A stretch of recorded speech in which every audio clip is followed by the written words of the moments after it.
Hi guys, how are you? I'm in a new park. This is all very exciting. Yeah, there's a new Thameslink station reasonably near where I live. I thought I'd come and check it out. Look at the water lilies. So yes, this is a video for Reedy. If Reedy did as much work for me as I do for him, my God, bilingual. So this is rather cute, isn't it?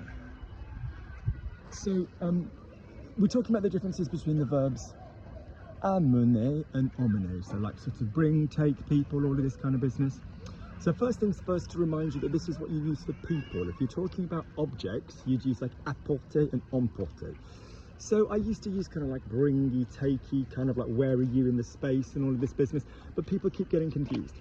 So a nice little trick that I kind of come up with is amener has the letter A, yeah, before it. That is one letter. And emmener has EM.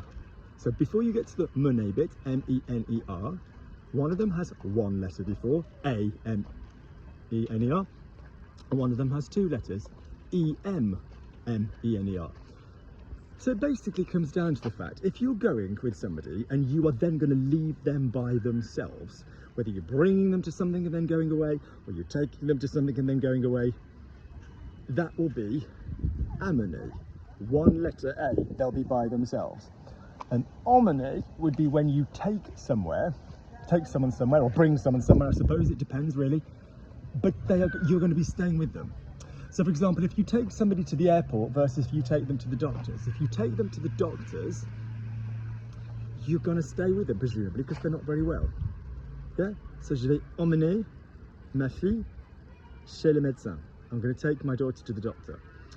I'm going to take my daughter to the train station. She's then going to get a train by herself. Je vais amener ma fille à la gare. Yeah, does that make sense? So it's all about how many letters are before the mener. Yeah, similar with, you know, apporter and emporter as well. You think of like take away because it's kind of coming with you. Yeah, if you brought something to a party, but you're not going to necessarily stay with the food, you like just dropping it off for other people to enjoy, then that would be apporter. And again, the emporter, kind of taking it away with you. So it's got a similar concept.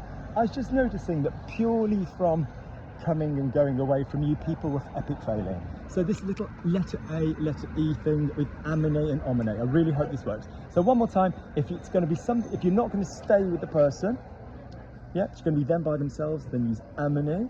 And if it's you're going to be bringing them somewhere or taking them somewhere and you are staying with them, use emmener. All right? I hope that helps. I really hope that helps.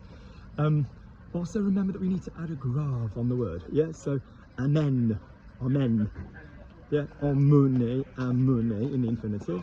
But we need to pronounce it amen. Amen. We add a grave when we conjugate it. All right, guys. I hope that helps.